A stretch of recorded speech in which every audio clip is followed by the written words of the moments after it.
तो आज हम हेडिंगली टेस्ट के तीसरे दिन के खेल का विश्लेषण कर रहे हैं। हमारे पास कल यानी 22 जून की जो खेल रिपोर्ट है उसका सार है और हम समझने की कोशिश करेंगे कि क्या हुआ और मैच अब कहाँ खड़ा है। बिल्कुल। दिन की शुरुआत तो इंग्लैंड की दूसरी पारी के आखिरी विकेटों से हुई और वहाँ जसप्रीत बुमराह ने कमाल ही कर दिया। हाँ, मैंने भी सुना 5 विकेट लिए उन्होंने। हाँ, 83 रन देकर 5 विकेट। ये उनका टेस्ट करियर का 14वां 5 विकेट हॉल है। बहुत बड़ी बात है ये। जबरदस्त। सुबह की जो नमी थी ना पिच में, उसका उन्होंने बहुत अच्छा फायदा उठाया। अच्छा, और बाकी गेंदबाजों ने भी साथ दिया होगा, अकेले तो नहीं? हाँ, बिल्कुल। प्रसिद्ध कृष्णा को 3 विकेट मिले और सिराज ने भी 2 विकेट लिए।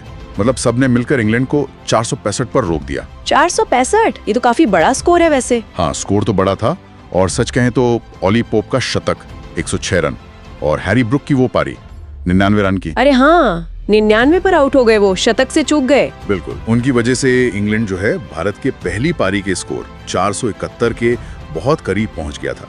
सिर्फ 6 रन की बढ़त मिली भारत को। सिर्फ 6 रन, मतलब मनोवैज्ञानिक तौर पर तो कोई बढ़त नहीं हुई एक तरह से। सही कहा। और इसी दबाव के साथ भारत की दूसरी पारी शुरू हुई। और शुरुआत कैसी रही? शुरुआत थोड़ी चिंताजनक थी।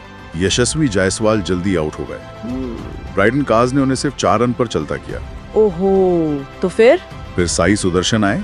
उन्होंने तेज खेलने की कोशिश की, कुछ अच्छे शॉट्स लगाए, 30 रन बनाए भी, लेकिन वो भी फिर स्टोक्स की गेंद पर कैच दे बैठे।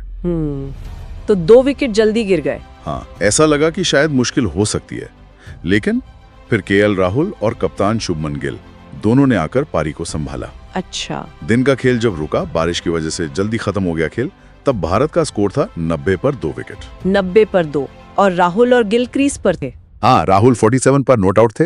75 गेंदें खेली उन्होंने, काफी संभल कर, और गिल 6 रन बनाकर उनका साथ दे रहे थे। ये तो बहुत जरूरी साझेदारी है भारत के लिए। बहुत बहुत जरूरी। राहुल ने जिस तरह एक छोर संभाले रखा और गिल ने उनका साथ दिया, इसने भारत को वापस एक मजबूत स्थिति में ला दिया है। तो अब कुल बढ़त कितनी हो गई भारत की? अब भारत के पास 96 रनों की कुल बढ़त है और 8 विकेट अभी भी हाथ में हैं। 96 की लीड और 8 विकेट बाकी, ये तो काफी अच्छी स्थिति है। मतलब अब लग रहा है कि मैच भारत के कंट्रोल में आ रहा है थोड़ा। हाँ, कह सकते हैं। पल्ला अब निश्चित रूप से भारत की तरफ झुक गया है।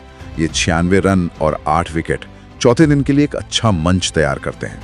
और ये राहुल गिल की जोड़ी, कल सुबह इनका टिके रहना बहुत अहम होगा। बिल्कुल। ये साझेदारी सिर्फ रन बनाने के लिए नहीं, बल्कि कल के खेल की वो जो लय होती है ना, उसे सेट करने के लिए भी जरूरी है।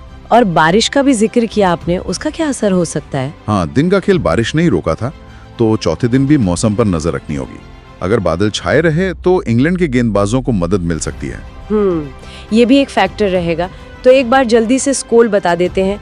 भारत पहली पारी 471, इंग्लैंड पहली पारी 465 और भारत दूसरी पारी में तीसरे दिन के अंत पर 902।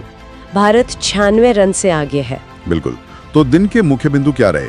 एक तो बुमराह का वो शानदार स्पेल, फिर इंग्लैंड का वो जवाब पोप और ब्रुक की बैटिंग से। हाँ, जिसने मैच को लगभग बराबरी पर ला दिया था। सही कहा।